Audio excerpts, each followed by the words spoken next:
What's up guys, it's Clump, and in today's video I'm going to be going over some general strategies that you should use when playing pop-up or any type of scrim, especially on mobile. Now these are going to be some more general strategies rather than tips, but I use these in every game of MGL, Top 250s, CCS, and pop-up. If you would like to join in on these scrims and join some of the most competitive play in the community, I'll also leave some discords below. Also real quick, I'd like to thank everyone for the recent support. Drop a like on this video if you find it helpful, and now let's get right into it.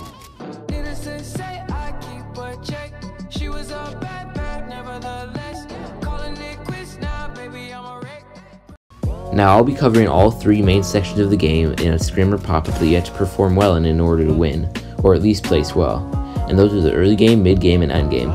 All of these are equally important, but I may cover the end game more as it's where most players can improve. However, let's just start off with the early game and what you need to do in order to succeed early on. Now the early game and competitive events can be broken down into simply just your landing spot, and while that may seem simple, it sets you up for the rest of the game, either to win or to lose. What you need to look for when going for a good landing spot is mobility, mats, and loot. In solos this is very simple, but once you get into duos and especially squad scrims, this becomes a very difficult task, as there are less places on the map that have all three of these things, along with not being very contested. To find a good spot for yourself, I would just go to multiple areas that have good loot, mat, and rotation, and just see how you like it.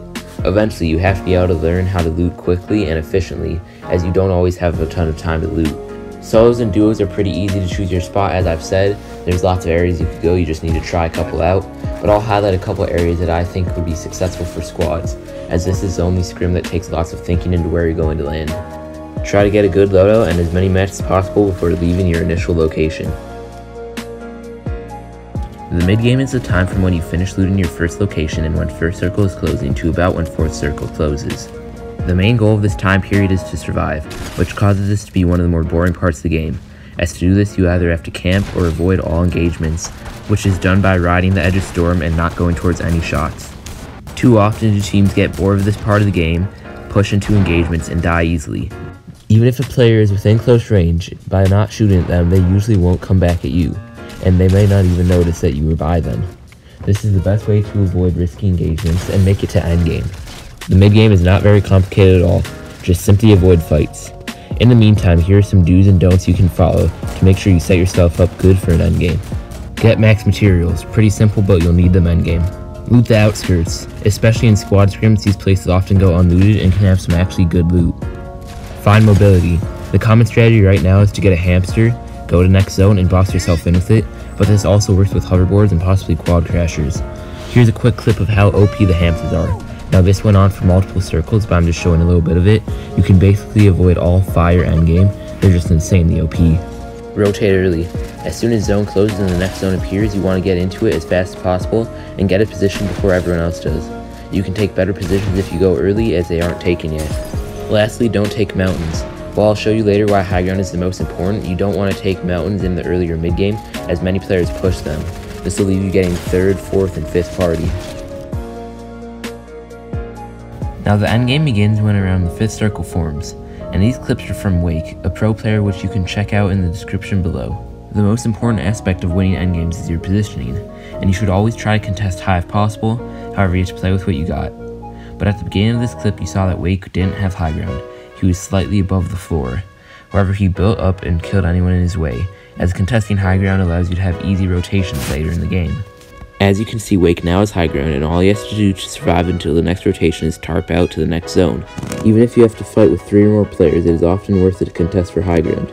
You should use all your mobility to get here, rift goes, launch pads, hamsters, etc., as it allows you free rotates and the laser bullets for above. As you see, the rest of this clip is just Wake tarping out, eventually waiting until he's top 2 to drop down on the last opponent and kill him easily, as by taking high ground in the 6th circle, he was able to avoid almost all fights for the 7th and 8th circle. However, there will be times where you're still forced to play low ground, and when you're in this situation it's going to be much more of a fight than a free rotation up high. What you should do here is hug the edge of circle until it moves in. You don't want to go farther in or you'll get pinched. Remember, you'll have to fight many more players, so always be focused on people falling down, building on top of you, or building next to you. You also want to pop shield as often as possible, as you lose health often while playing low ground. Eventually, if you play low ground long enough, people will go for height, and you can just stay down there while you avoid fights. similar to how you would play in the mid-game. Here's just the rest of the clip of Wake finishing off the game. Remember to hide the wall so that people can't hit you from above, as they have to overpeak to hit you, and use as much natural cover as possible. But remember, low ground is a fight while high ground is a free rotation. Once you've fought your way to a good position, or at least a position where you're not taking damage, you want to focus on as many people as you can while not gaining tunnel vision. Even if you don't kill people, getting tags on people will weaken them for later shots. As you see here, Wake damaged someone but didn't immediately push him. He kept his good position while he continued to rotate. Also, if you get multiple tags on a player, this will usually force them to drop down or go up into a position where other players are already at, especially in more stacked lobbies. This will lead to more players dying or getting into engagements, which will lead to an easier endgame for you. Lastly, the most important part of winning duo and squad scrims is to have communication and teamwork with your teammate.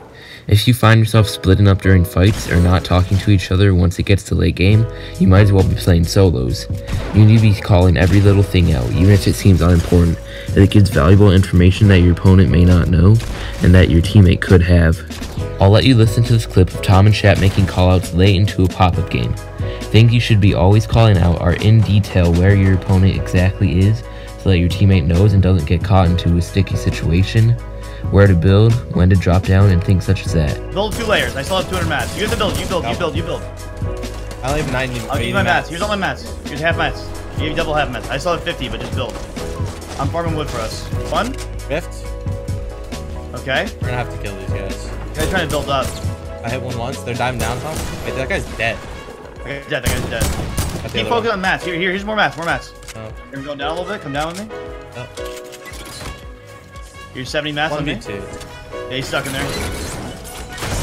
Nice, good job. Now those are all the strategies for today's video. If you apply all of them, you'll be able to survive the early and mid game, and once you get to end game, you'll have the abilities to be able to make the right decisions. Now if you want to actually get into competitive events besides just pop-up, I'll leave a couple discords below. One of these will be to MGL, a competitive squad league for the top teams. One will be to Omen, which hosts lots of scrims, top 250s included, which is a solo event for the top mobile players, and one for a creative rotation server, which is the gameplay you've been seeing on your screen. It's basically a way in creative to practice endgames where I play a lot, so if you want to play, you can come play with me there. And basically, the zone is just closed in from all sides, you gotta rotate and fight others. Otherwise, that's it for today's video. If you enjoyed, drop a like. Hope to hit 5K soon, and see you guys next time. Peace.